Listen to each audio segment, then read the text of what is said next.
Class, this is your science teacher Miss Uruma and I am going to teach you 6th chapter physical and chemical changes. So, what are physical and chemical changes? Physical means when a physical changes occur. For example, on a body, outside the substance, the change is occurring. So that is physical change. And chemical change is that which is in which a chemically substance is being changed. That is chemical change. So we will in this chapter we will read about physical and chemical changes. But before going further, we should know about some other changes that we have studied in previous classes also. That is, from that first is reversible and irreversible changes. Reversible means in which changes can be reversed. For example, melting of ice. So ice can be melt into liquid. Okay, ice can be melt into a liquid, that is water. Then water can be frozen into ice, so that is reversible. And second is irreversible. So what is irreversible? The change which cannot be reversed. For example, burning of a candle. So this can't be reversed. That is why it is called as irreversible change. Second is physical and chemical change. In physical change, new substance is formed because the physical changes is occurring in the same substance. For example, cutting of a cloth. So after cutting, any new substance is formed? No. After cutting also it is a cloth. Before cutting also it is a cloth. So that is physical change. What is chemical change? Chemical change is that in which a new substance is formed. Okay, in which a new substance is formed. For example, rusting of iron. So, see, before rusting it is iron, pure iron. But after rusting it will convert it into rust, that is reddish brown. So it is changing, that is a chemical change. Now, slow and fast changes. What are slow and fast changes? A change which takes a long time. Okay, the change which takes a long period of time is called as slow change, and fast change is that occurs very quickly. Okay. Next is desirable and undesirable change. Desirable change is that which is helpful for us, that we need. It's called as desirable change. And undesirable means which is harmful for us and it is not at all beneficial. Okay. Then periodic and non-periodic change. Periodic change is that which is happening after a definite interval of time. Okay. And non-periodic can occur any time. Okay. That is non-periodic change. Understood everyone these changes? Now firstly I will talk about physical change. So what happens in a physical change? I have told you earlier that in a physical change what happened? No new substance is formed. But what is happening in a physical change? That should you know. First is change in shape and size. Shape and size should be changed of that substance. For example, molding of dough. Okay, see, dough was a powder before it is being doughed. Okay, before it is being molded. So after molding, it is converted into a solid, semi-solid it is converted into. So similarly, breaking of glass or sharpening of pencil changes its size. Okay, so size and shape is changing continuously in a physical change. Next is change in form.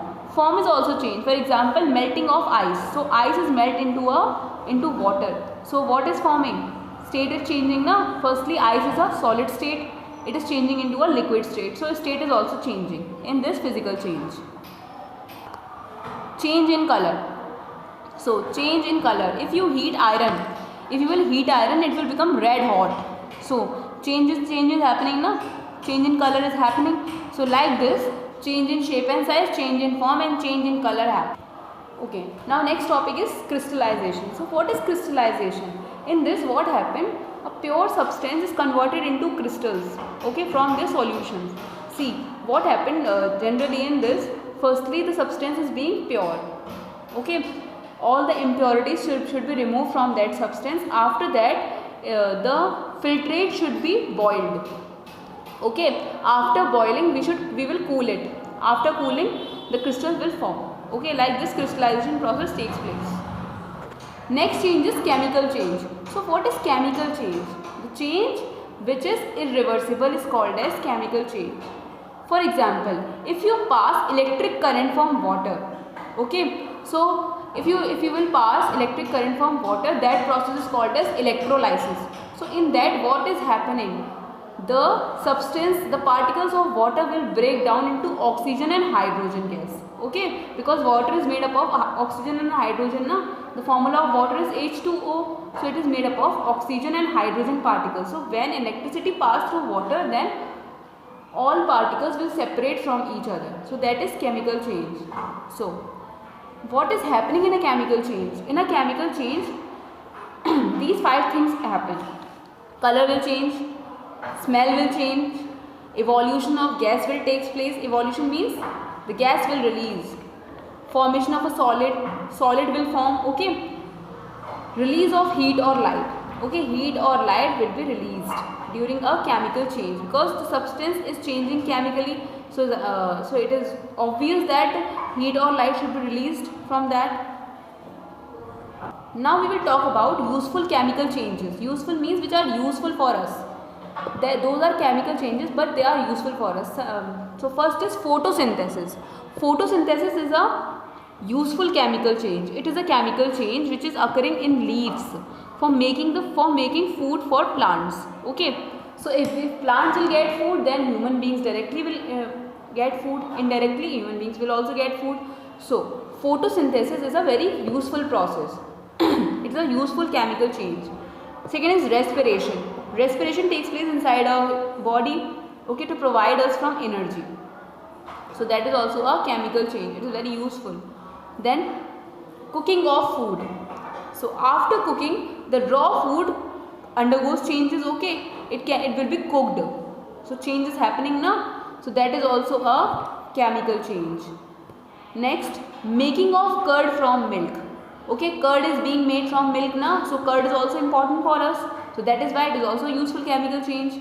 Next, metals are extracted from their ores. Ores means when metals are mixed with impure substances also. So these are called as ores. So metals are being extracted from their ores. It's also a chemical change. Next, medicines are made. Okay, medicines are also made now by chemical processes. Last is burning of fuel. After burning, the energy will release, now heat and light will also get released. So that is why it is also a chemical change. These are the useful chemical changes which are very beneficial for us in our everyday life. Okay, not our everyday life, in our life. Okay, these are very important. Now we will talk about undesirable chemical changes. So what are undesirable? By the name it is clear, undesirable, which is not used for our desire. Okay, which we don't want. They may be harmful for us also. For example, pollution. Pollution is also a change in air. So pollution, so it's also undesirable change. Next, spoiling of food. Food is being spoiled. Okay, so change is happening, but that is not good for us. So corrosion of metal. Corrosion of metal, after some time when metal is exposed to air or moisture, then it will be corroded. So that is corrosion. So corrosion of metal is also an undesirable change. So now corrosion word comes. So now we will talk about what is corrosion. So when the metals are exposed to air, okay, then they will react with oxygen. So after reacting with oxygen, water vapor or carbon dioxide, they form chemical compounds. Okay. So, a substance which is formed after this is not at all useful for us. Okay, and such wasting of metal is called as corrosion. For example, this corrosion occurs in iron, copper and silver. Okay, in silver, copper and iron. But in iron, the corrosion is also called as rusting. Okay, rusting of iron. I think you have heard about it. Rusting of iron, it also occurs because of exposure to this oxygen and water vapor. Okay everyone, so that is why these are not at all helpful for us, or they are very harmful for us. They causes damage in industries also, because if the iron will become weak, it will become hollow from inside, so obviously it will fall. Okay, so that is why it is harmful for us. It is not at all good for us. These are the undesirable changes. Now, how to prevent iron from rusting? Okay, rusting topic came. Now we will learn about how to prevent iron from rusting.